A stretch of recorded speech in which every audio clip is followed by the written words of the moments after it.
Mesdames et messieurs, chers amis, chers spectateurs et mes chers compatriotes, soyez les bienvenus, vous qui nous suivez et encouragez à distance. Qui aurait imaginé une telle célébration du 14 juillet ? La pandémie de Covid-19 est une triste réalité qui s'impose à nous et nécessite que tous, où que nous nous trouvions, restions sur nos gardes et redoublions de précautions. Il en va de la santé de chacun dans le contexte d'une recrudescence, certes variable selon les endroits, du coronavirus. Permettez-moi de saluer l'engagement de ceux combattant la maladie, leur courage et force de caractère, et d'exprimer la solidarité de la France avec ses partenaires en Albanie, ailleurs en Europe et au-delà, affectés par la crise sanitaire.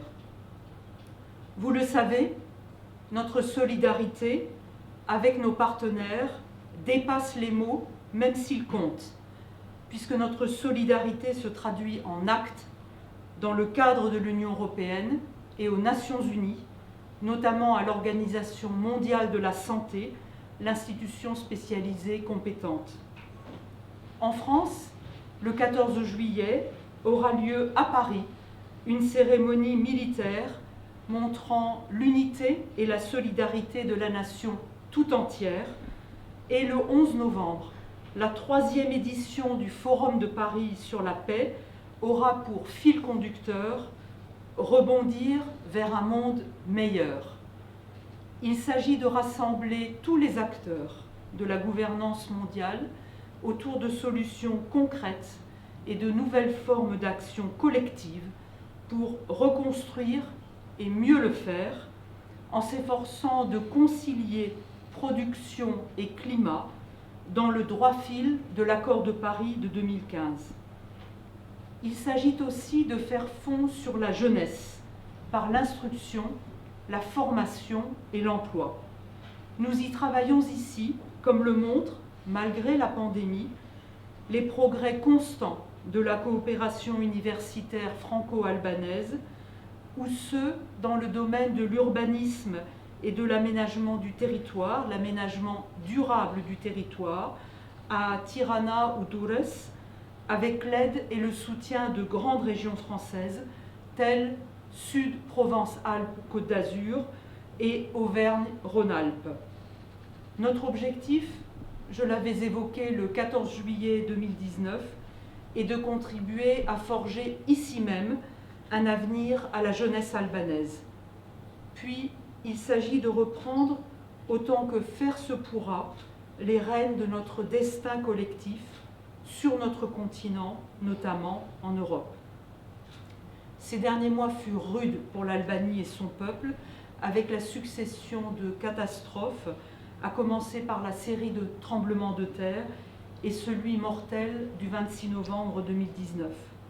En dehors de l'aide d'urgence apportée aussitôt par nos sauveteurs, que les autorités albanaises ont bien voulu distinguer, nous avons veillé à répondre avec de multiples bonnes volontés en France à des demandes variées, présentées par telle ou telle municipalité ou telle organisation non gouvernementale avec lesquelles nous sommes en rapport et travaillons.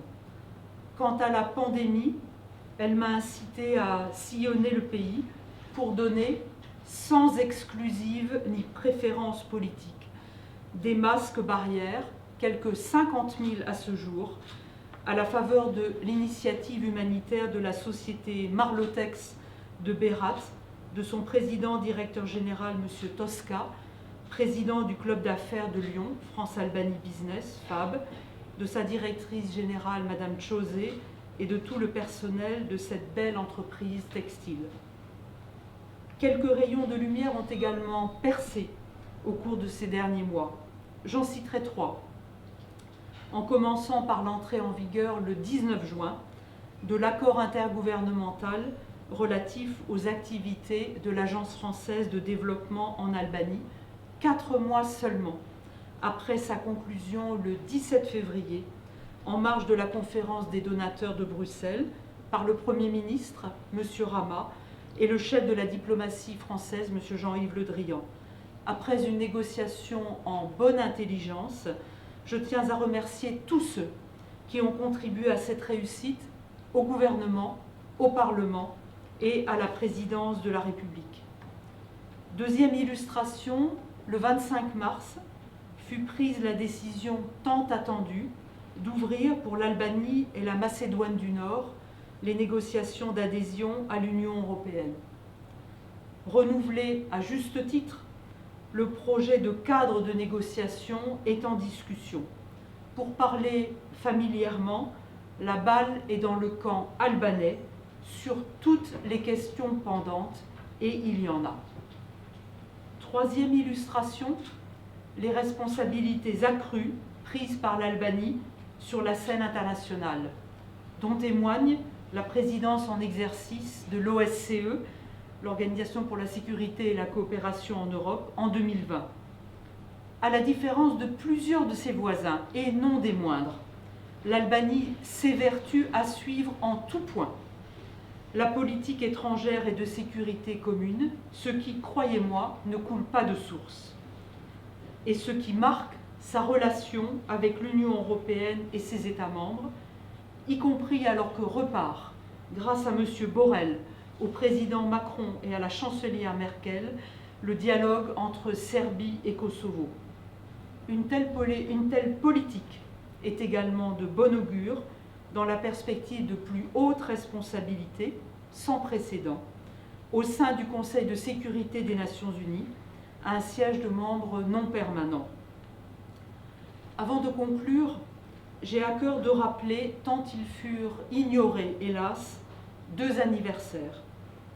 D'une part, les 70 ans de la déclaration de Robert Schuman du 9 mai 1950, sans laquelle nous ne serions pas là, et l'Union européenne n'aurait pas pris un tel envol.